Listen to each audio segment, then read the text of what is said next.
Welcome this morning to Westwood Unitarian. We're so glad to have you here today. So we begin our service this morning with a song.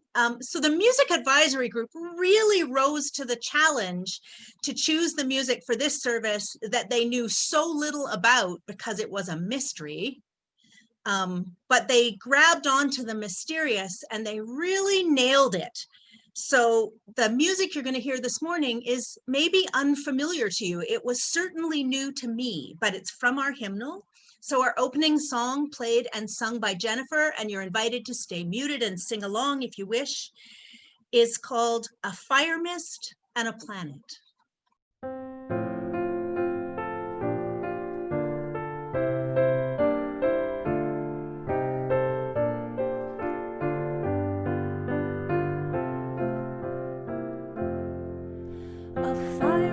And a planet, a crystal and a sail, a starfish and a sauron, and caves where ancients dwelled.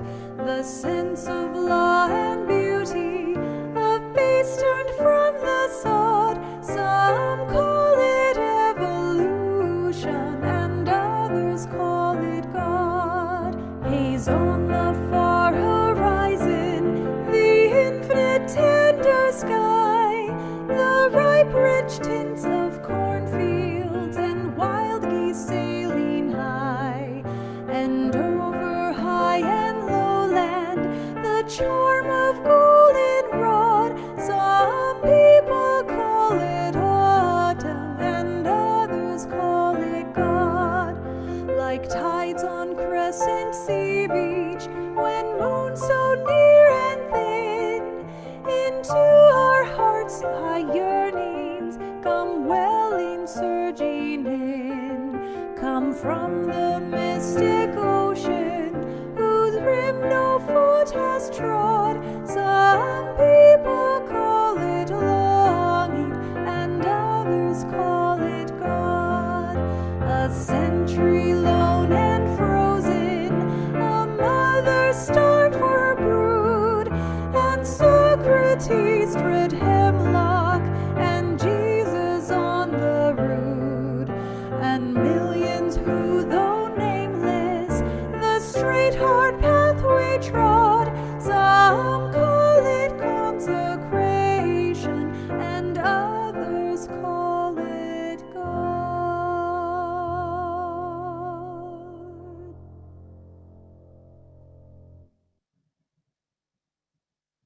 The land where we gather has borne witness to thousands of years of Indigenous history, culture, and spirituality, and continues to do so, which provides a rich and fertile context for us as we gather in religious community. Our Westwood building, and many of us gathered here today, are situated on Treaty 6 territory. We acknowledge that traditional lands recognition is an important first step, and we encourage everyone to examine what they can do personally to honor the 94 calls to action that are contained within the Truth and Reconciliation Commission of Canada's report. Good morning. My name is Colette Orieux. I am your service leader for this service, and our speaker this morning is Reverend Ann Barker. Our musicians today are Jennifer McMillan and Rebecca Patterson, and our service technicians are Ilara, Stefaniuk-Gaudet, and Bill Lee. So thank you to our volunteers. Welcome to Westwood, a Unitarian Universalist community where our search for spirituality and our passion for justice meet and mingle, where our head and our heart are divided no more, where reverence for the earth and belief in the dignity of every person informs our ethics, where music is an expression of our joy, worship a sign of our faith, and acts of justice a symbol of our hope. I bid a special welcome to those who may be joining us for the first time and those who still consider themselves newcomers. We are glad you found us. We look forward to sharing our religious community with you. We hope you'll stay for conversation after the service. Thank you. If you have a candle or a chalice nearby, this is a great time to bring it forward. We found that lighting a candle or a chalice together helps to bring us close together in these times when we are each in our separate windows. I'm the Reverend Ann Barker. I use she, her pronouns, and it is my honor to be speaking with you this morning. I was looking for a little comfort when I went to open this service in this month whose theme is vulnerability, and so I returned to, you guessed it, my favorite book. It's now coffee stained and a little bit tattered, but that just lets me know how favorite it is, Spilling the Light by the Reverend Teresa Inez Soto. And this morning's chalice lighting is entitled Snowflakes, a Guide. How do we spring back into shape after a long week, an election season that drags, a broken heart that's still not healed, raw but beating? No duct tape will cover these cracks. No glue will mend the gap. Some people think they can shame you, make you small by calling you a snowflake. What they don't know is this: the snow is bright because the lines and lacy edges, the crystals stacked, reflect back the light shone down on them. And the light keeps shining just as you do. In this community, you choose each other. You insist on blazing brilliant. Your unique configuration in the universe's expression of what it means to be alive. And together, many snowflakes make a mountain. You'll return to knowing yourself and being yourself by the clarity of that reflection. You can lay your burdens down and rest. Lean into the place where you belong. Allow the brightness of who you are, both individual and community, to light the way toward the future you are building with your love. We light our shared chalices this morning in the spirit of that love that we are building together.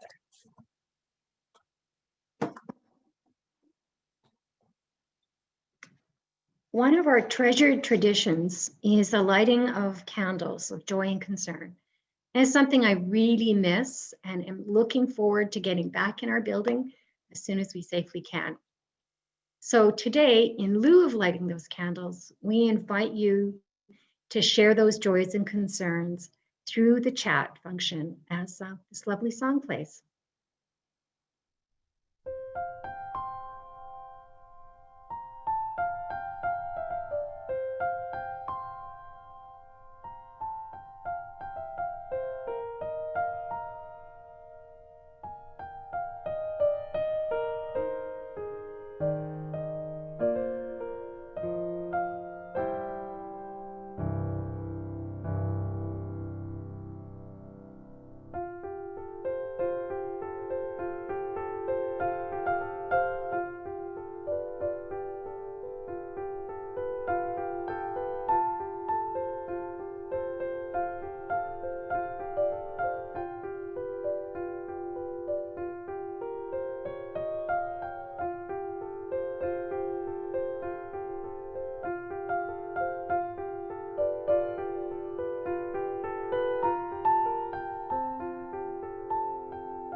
And now we symbolically light one final candle for all the unspoken joys and concerns that we carry in our hearts. And with your mics muted, please join me in reciting our affirmation. May the light of these candles inspire us to use our power, to heal and not to harm, to help and not to hinder, to serve the spirit of truth in loving affection and trusting hope. As a Unitarian Universalist congregation, we are privileged to pay our own way. Our friends and members freely set aside money for Westwood so we may accomplish the things we dream of and do to live out our shared values. You're invited today, as your heart guides, to donate either through an Interact e-transfer as listed here on our slide, or to visit Westwood's website for other options. From you I receive, to you I give, together we share, and from this we live. From together I receive, to you I give, together we share, and from this we live.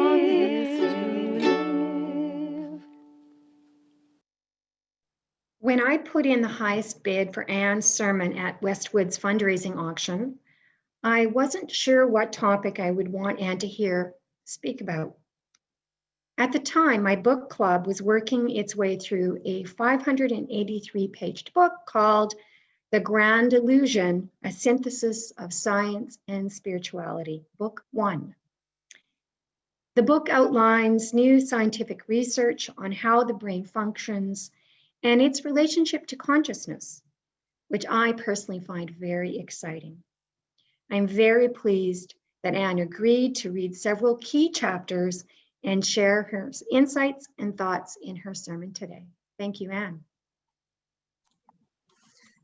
Thank you, Colette. I'm going to begin with a poem attributed to Rumi, the translation by Coleman Barks, which may or may not be accurate to the original. It's entitled One Song.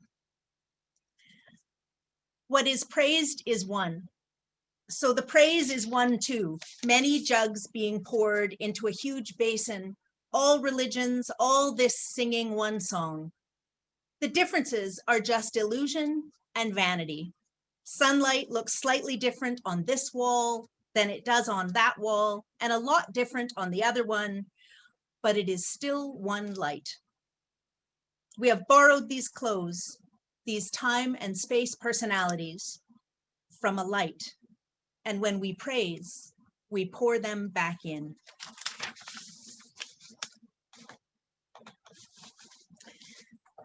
During a mystical experience in his 20s, a young man, completely lucid, had a momentary cessation of the chatter where he, in his own words, suddenly and inexplicably found that I was, well, an infinite field of consciousness. I experienced infinite consciousness. 1 second I was awake on my back, waiting to get tired and fall asleep, and the next second my brainwave state having slowed and my rate of breath having decreased subconsciously, I was experiencing myself as the universe in its entirety. I could feel planets and galaxies in the field of consciousness that I was. I was simultaneously everywhere and nowhere. I touched the farthest reaches of infinity and went on forevermore. I didn't have a beginning or an end. I just was, completely beyond 3D space-time and yet encompassing all of it, infinite.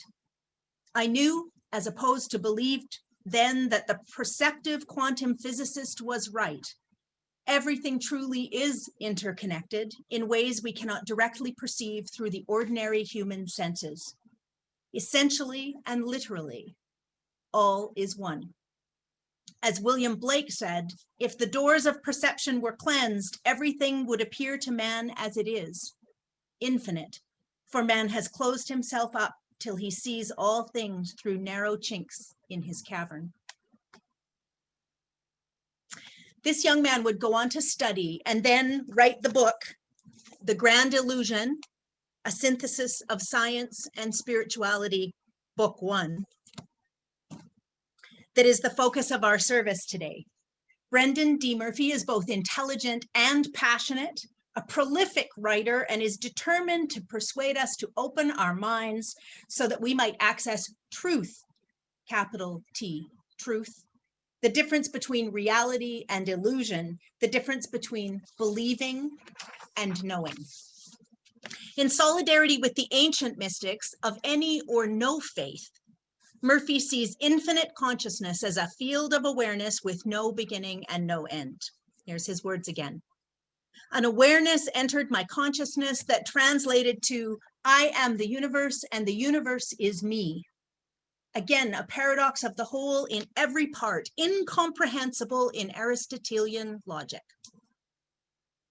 The author refers to our materialistic worldview, specifically scientific materialism, as the practice of dismissing the paranormal or anything that is not immediately provable using our current scientific methods. Eager to push on, he asks, have you ever wondered what is actually real? Ever questioned whether there might be more to consciousness than solely electrochemical activity in the brain? Have you ever wondered if those strange experiences where your mind and awareness seem to reach beyond the bounds of your cranium, or even breach the boundaries of space-time, might have been real? And this is just the start of the questions. Welcome this morning to the auction sermon. Westwood, every 2 years, has an auction where we auction off things and events and activities and all kinds of fun things, but mostly while it is a fundraising event in the life of our congregation, it's also a fun, F-U-N-draising event. We typically have a live social in person, and we celebrate and share a meal and have entertainment and bid and play. And some things go for small amounts and some things go for generous amounts. And we all feel like we came together and supported the community in the best ways we can. It's one of the ways that we involve people outside of the congregation because it's fun and it's interesting, and who doesn't like cool experiences or opportunities? Our next fundraising auction is going to take place in February, and it's going to run for 10 days online, not in person because we're trying to be wise and careful, but it will end with a 2-hour social event online with entertainment and celebration that will take us into the wrap of the final bidding. All of the objects and opportunities will go for silent auction. There won't be any live auction so we won't get to see Kevin's mad auctioneering skills this year, but we will get to see him as a leader and some social fun and ways to gather. So please check that out. Information will be coming out in good detail this week about the auction in February. Last auction, like Colette was telling you, I auctioned off the sermon topic of your choice. It's the second time I've done it. The first time the Hoblak Bunga family bought it, and I had the blessing of speaking with Olivia and planning a service about the value of queer alliances and student associations in schools and what it means to be an LGBTQ2+ kid in a high school in Edmonton in this day and age, and how we've come so far, but it's not still without challenges. This year, as Colette explained to you, she decided to delve into the mystery of this book, hand it to me. It's really thick. Thank goodness she chose 3 chapters that she wanted me to read, but I'll confess I couldn't stop there. It was so intriguing and interesting, and I had to read way more than that. So thank you, Colette, for this opportunity. Now I'm just putting out the candle that's gonna, light my desk on fire. Okay. Throughout the book and on his website, the author declares consciousness is at the root of all creation, that the brain is the receiver of consciousness, not the generator, and insists that he will demonstrate that we are these are his words, demonstrate that we are far more than the powerless little meat computers that materialistic atheism assumes, and will lay a foundation for the new scientifically based spiritual paradigm for the 21st century and beyond. John Lamb Lash writes, if we cannot openly challenge beliefs, we stand at risk of being enslaved by them and manipulated by those who would impose them for sinister purposes. 2,400 years ago, Socrates said that the unexamined life was not worth living. Equally so, it could be said that the unexamined belief is not worth holding. Brendan D. Murphy is all about challenging beliefs. And he spent years researching and documenting the immense amount of detail on a broad range of topics, all tied to science and spirituality and the intersections between the two. He writes, dogmatic belief systems, being innately biased, are the greatest of learning contraceptives. Exploration systems, when truly impartial, are self-correcting and produce knowledge rather than arbitrarily demanding faith. Now, as Unitarian Universalists, we make statements like this. We refuse to be told or contained, insisting instead that our own research must be allowed, that our own experiences of life matter, alongside the wisdom of the ages and the rigorous teachings of science. But while many of us are using that to refute religious dogma, he's using it to challenge what he considers scientific dogma. He also doesn't like religious dogma either, but the science is the big point.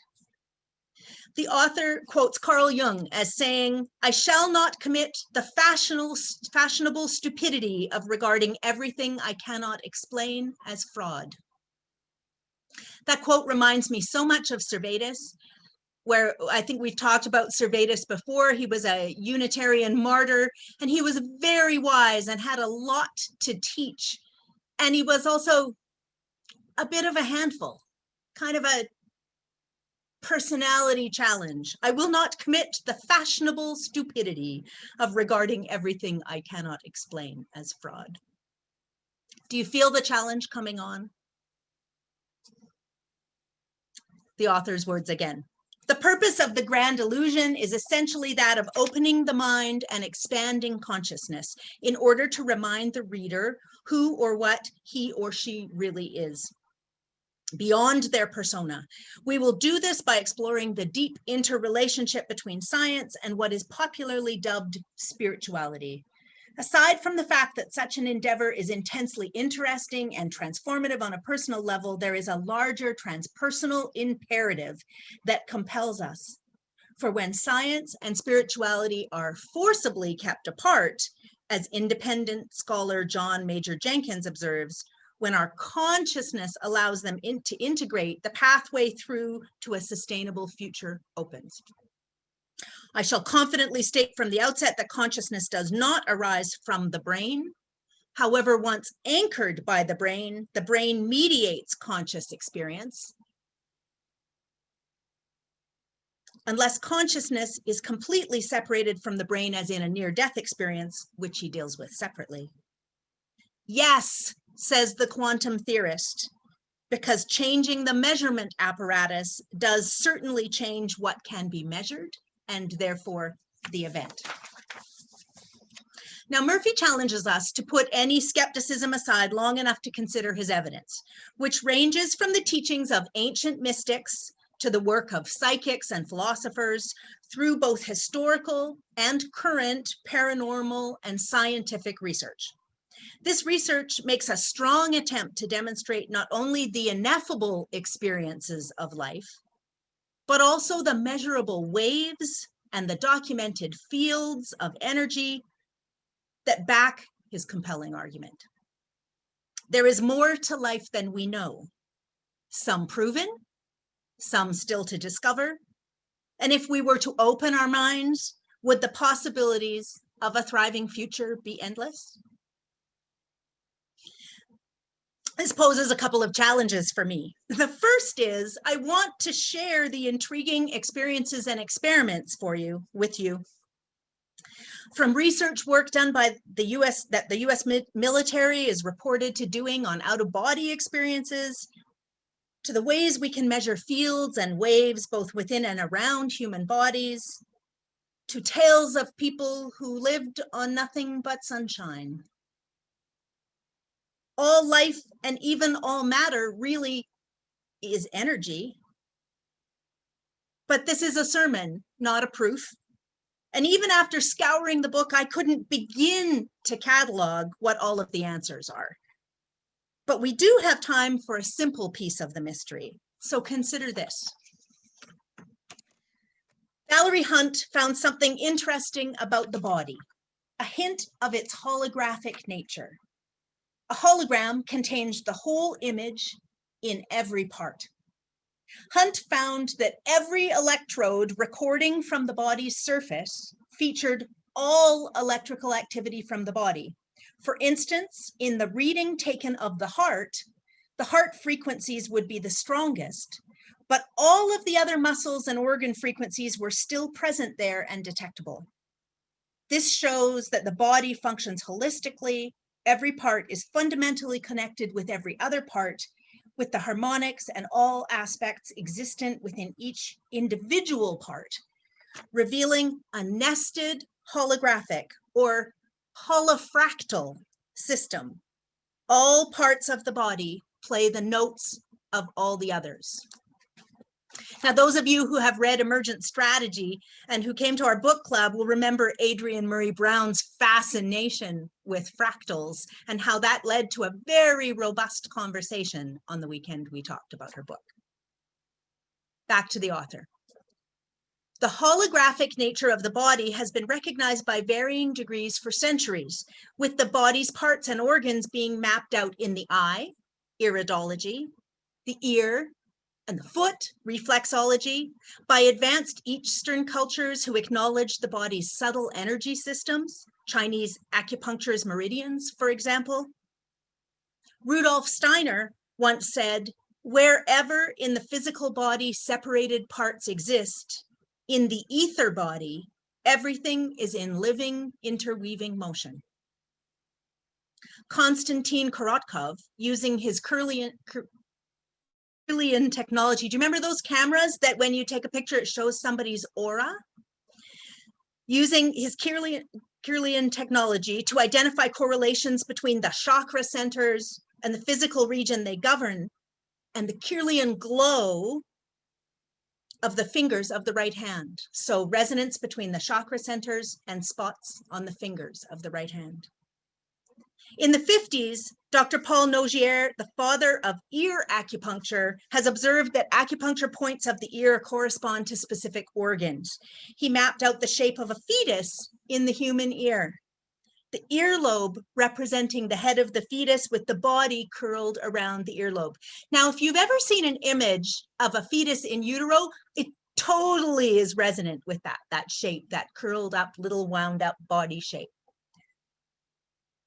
Dr. Ralph Allen Dale, the director of Acupuncture Education Center in North Miami Beach, Florida, after spending the last 2 decades tracking down clinical and research data from China, Japan, and Germany, has accumulated evidence of 18 different micro-acupuncture holograms in the body, including one in the hands, feet, arms, neck, tongue, and even the gums. So by this, you know how we all have a passing acceptance maybe with the idea of acupuncture meridians, of reflexology, where things give you information about one part or another of the body. How many of us have had ear acupuncture or acupuncture at some point? It's become almost mainstream here.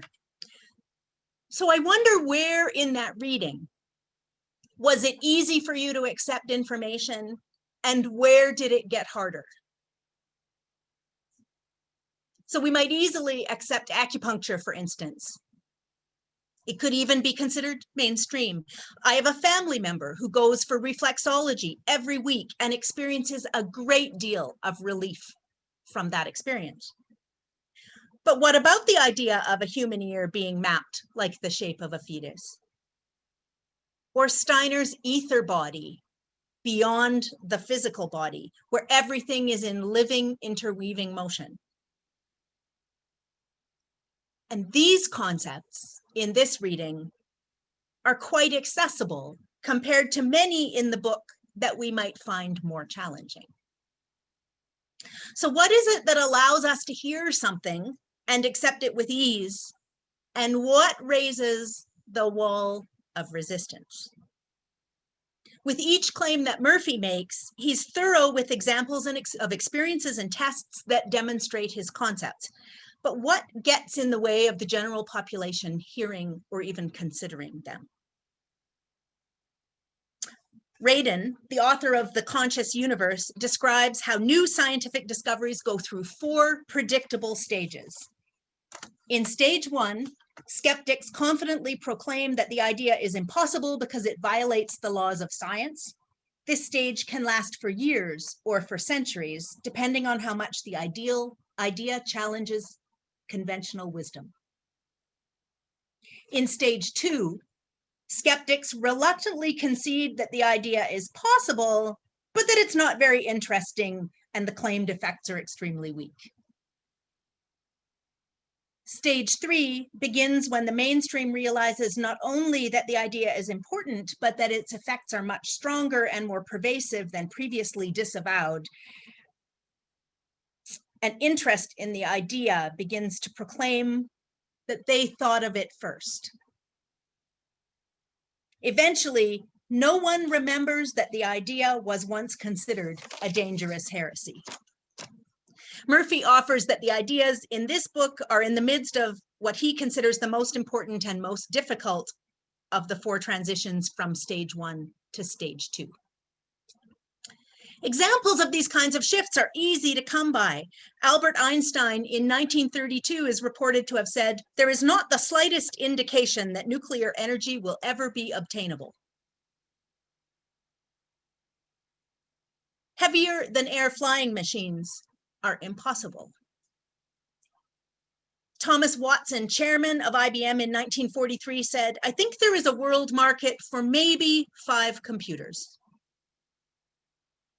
X-rays will prove to be a hoax. The horse is here to stay, but the automobile is only a novelty, a fad.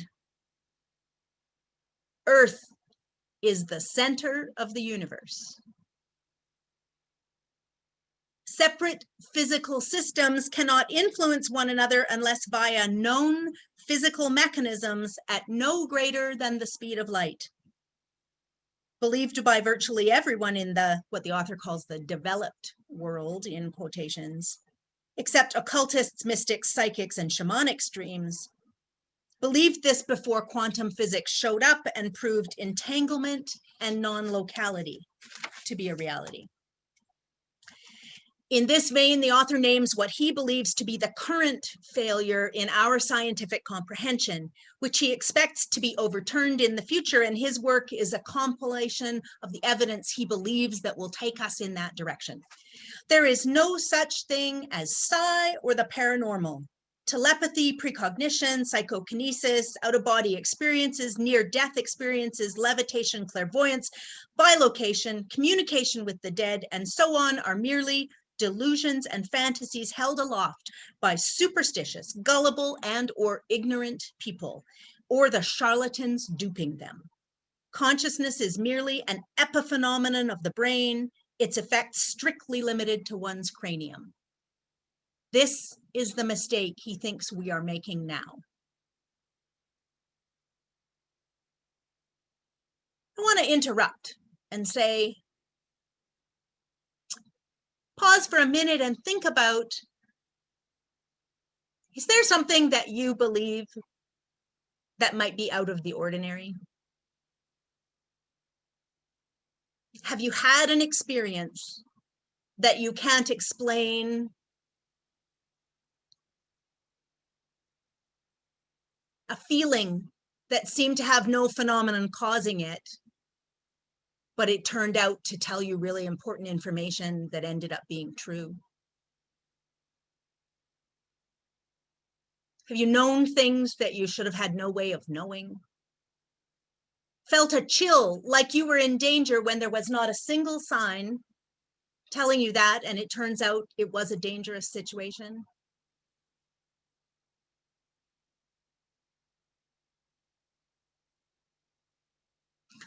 What opened your mind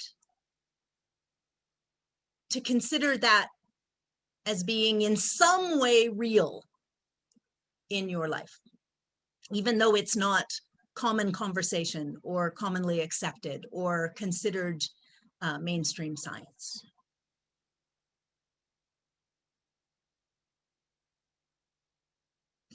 We now believe so much, like that whole list of things, cars and airplanes and nuclear energy, so much that the generations before us didn't believe. You might believe some of what Murphy listed, and you might believe none of it at all.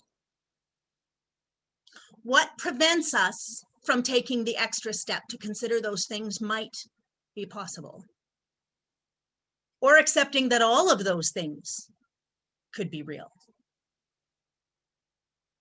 Is it hyper-rationalism, as he would call it, that holds us back?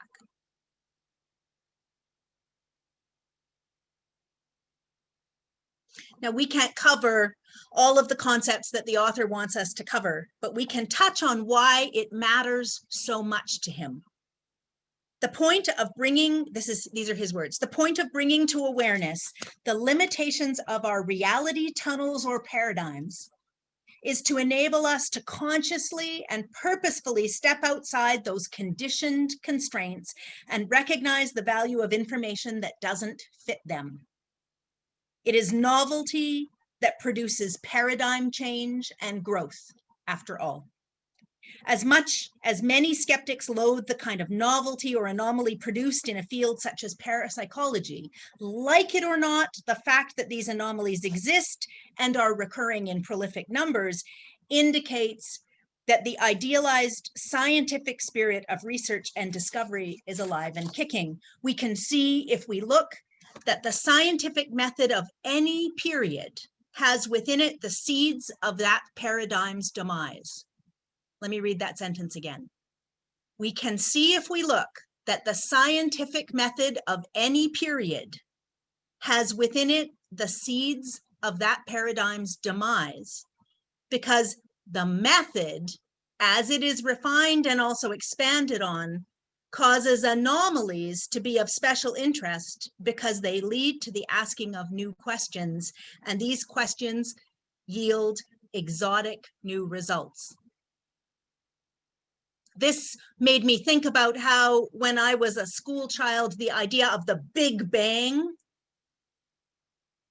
as how the world came to be, the earth as we know it, was cutting edge,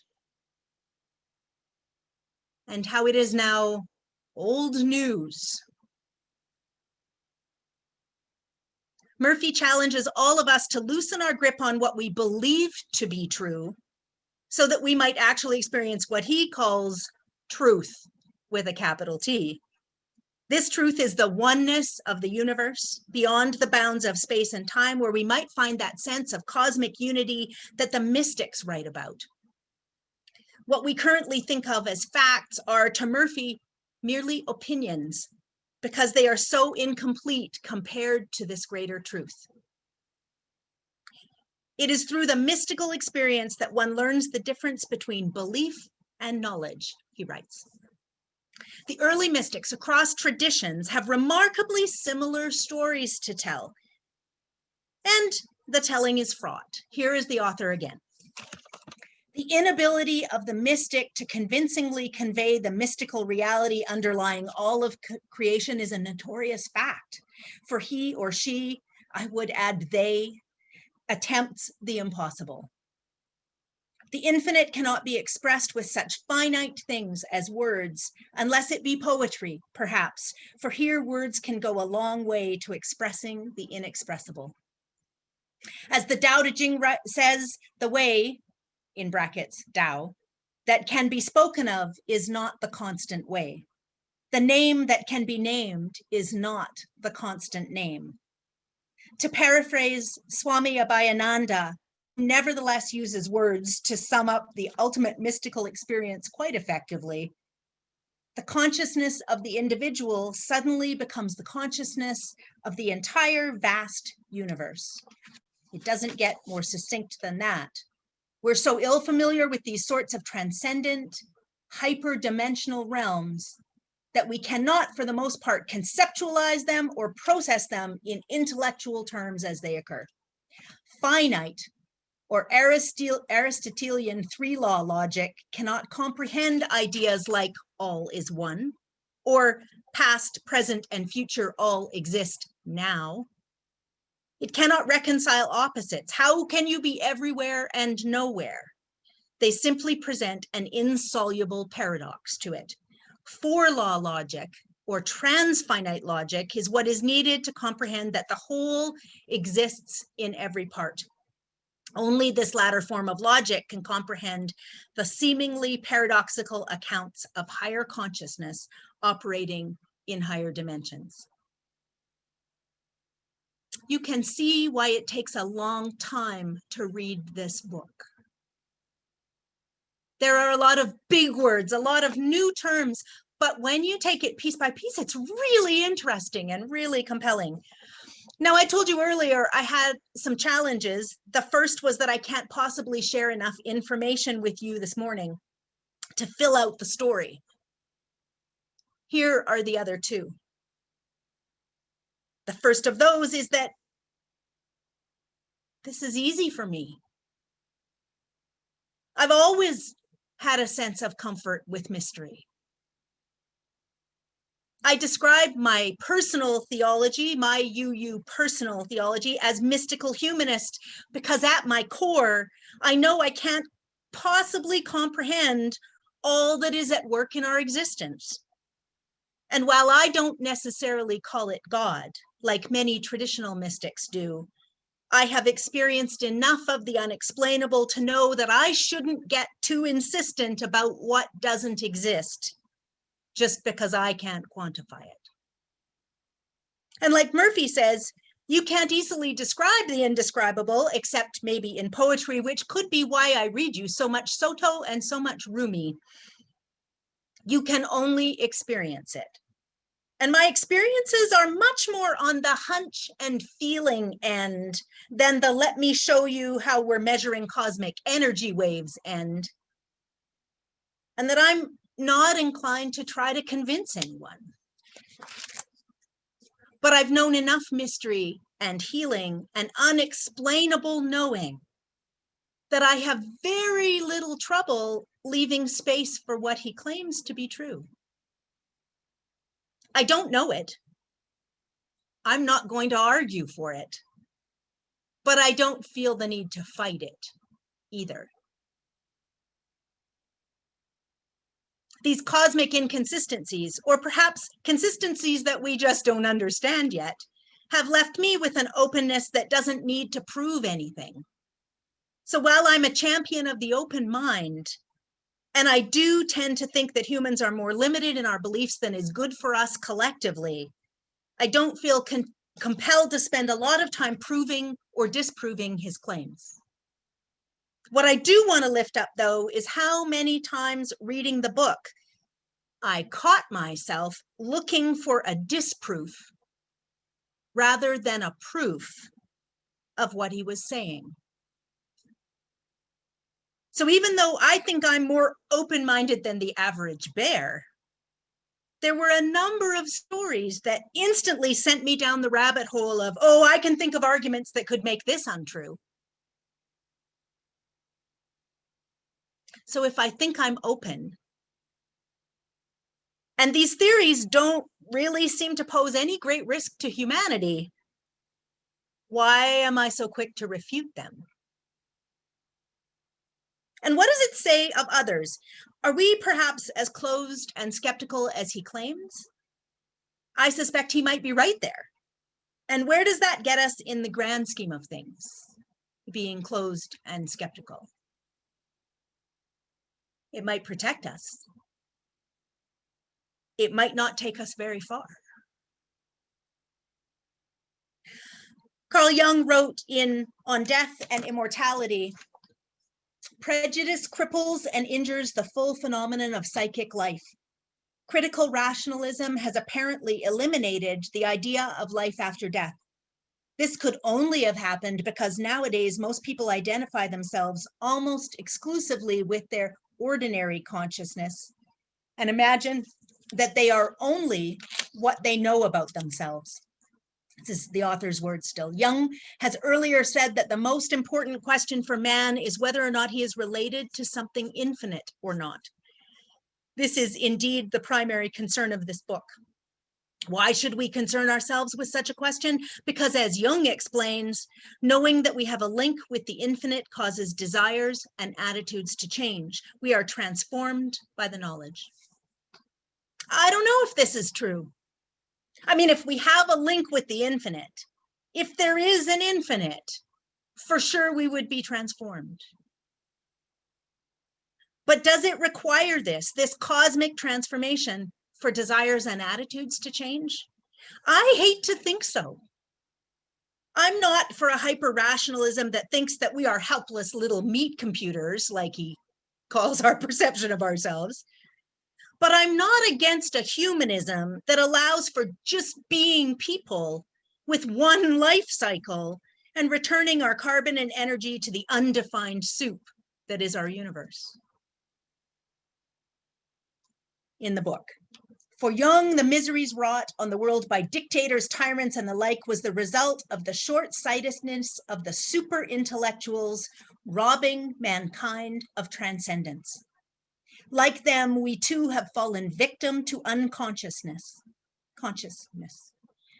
Jung viewed man's task or identity as being to create more and more consciousness, to become increasingly aware, and thus kindle a light in the darkness of mere being. This then is our mission, to become conscious of the infinite world of interconnectedness that quantum physics and parapsychology present us with, and which shamans, mystics, seers, and modern transpersonal psychologies have explored and mapped over the millennia right up to the present day. That there are levels of consciousness that transcend space and time is not some nebulous new age invention, but a fact of reality that can be proved to oneself, but only for oneself. I believe in the beauty of a cosmic oneness that we get when we sing together, when we meditate, when we run, in those ineffable moments that occur in our lives that we can't quite put our finger on, but give us a sense of unity and oneness. But that doesn't have an ultimate necessity of transcendence for me. I guess I'm basically pretty content with one life. If there is infinity, I suspect I will enjoy the surprise. But I'm not going to live this life based on that. In the book, the human being can deceive himself. He can yield to the belief that there is no hidden world, that what appears to his senses and his intellect contains everything that can possibly exist. But this deception is only possible not for the deeper, but for the surface consciousness. Those are the words of Rudolf Steiner. I believe 100% in a hidden world. Look at all we know now that we thought could not have been possible 100 years ago, or 1,000. Imagine all that our children will know, or our grandchildren. I love knowledge and wisdom and poetry. And I am not consumed by it. I'm open to possibility, but not as passionate about the campaign as Murphy is. And then there's my final challenge. And that is Brendan Murphy himself. I purposefully read the chapters, actually most of the book, because it's really interesting and it got me thinking about a lot of exciting ideas, but I purposefully read them before I researched the author. I wanted to go in with an open mind and no preconceived notion, which is really what he's asking of us, right? Come in with an open mind and no preconceived notion. And I enjoyed the book. It really is insightful and abundant and mind-opening.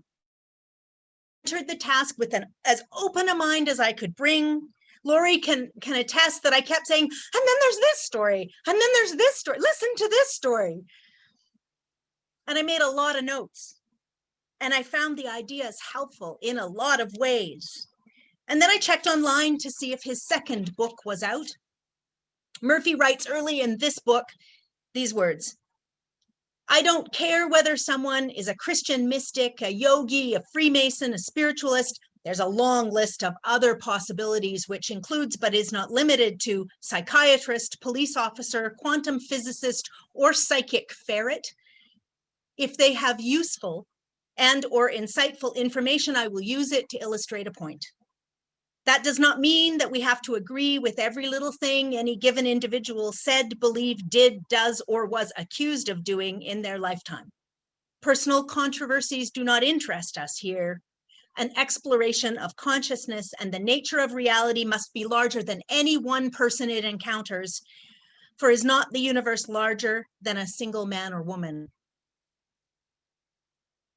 I'm so tired of his gendered language, and it's going to fit in the story I'm going to tell you next. I'm conflicted. It's true that someone's actions and character does not negate their knowledge or their research or even their experience. But personal controversies do matter to me. And no exploration is exempt from the impact that our lives have on the people around us.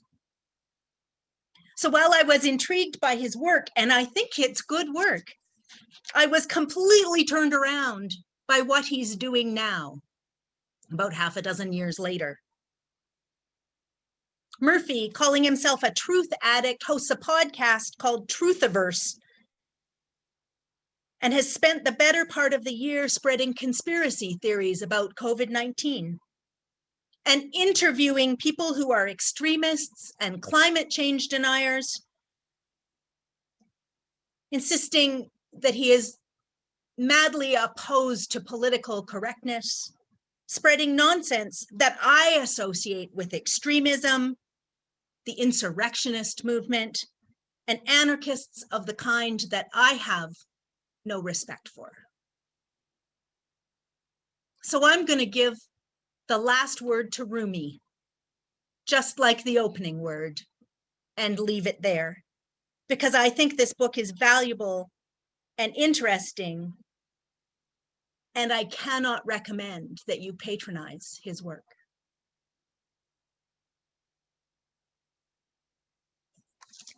So our closing poem by Rumi is entitled, well, okay, full confession. Coleman Barks and Daniel Landinsky, who do the most popular translations of Rumi that we use, are also highly suspect. They have been accused by people who read these writers in the original that they are not accurate translations. And we can rationalize that they are beautiful and useful poetry and the ideas still have merit, just like the ideas in this book still have merit. And that's why I'm sharing this poem with you today. But in all fairness, there is still the uncertainty of whether the author is worthy of our time. That said, I give you this battered saucepan. Whatever you feel is yours, the friend pulls away from you.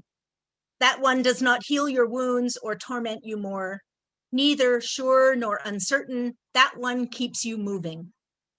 Decisions made at night seem strange the next day. Where are you when you sleep? A trickster curls on the headboard. Restless in the valley, you go to the ocean. Then turning toward the light, you fall in the fire. Who jiggles this battered saucepan?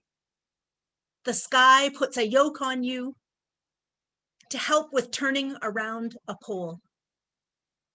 Teachers get dizzy like students. The lion that killed you now wonders whether to drag you off or tear you to pieces here. There's a shredding that's really a healing that makes you more alive. A lion holds you in his arms. Fingers rake the fret bridge for music. A compass revolves around the metal foot point. Some grow fond of battle armor, some satin clothing. Others, like me, love the word bunches called poetry. Blessed be, and amen.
Our benediction this morning is Rumi once again. Back into the reed bed. Time to ignore sensible advice, to untie the knots our culture ties us with, cut to the quick, put cotton in both sentimental ears. Go back into the reed bed. Let sugarcane rise again in you. No rules or daily duties. Those do not bring the peace of silence. May there be enough silence that we can hear our inner wisdom, enough bird song that we remember that we are not alone, and enough love sustaining us to guide us toward a just truth, whatever that truth may be, wherever it may be found. We extinguish our flames now, but we carry the light of courage and community in our hearts, always, until we meet again. Blessed be, and amen.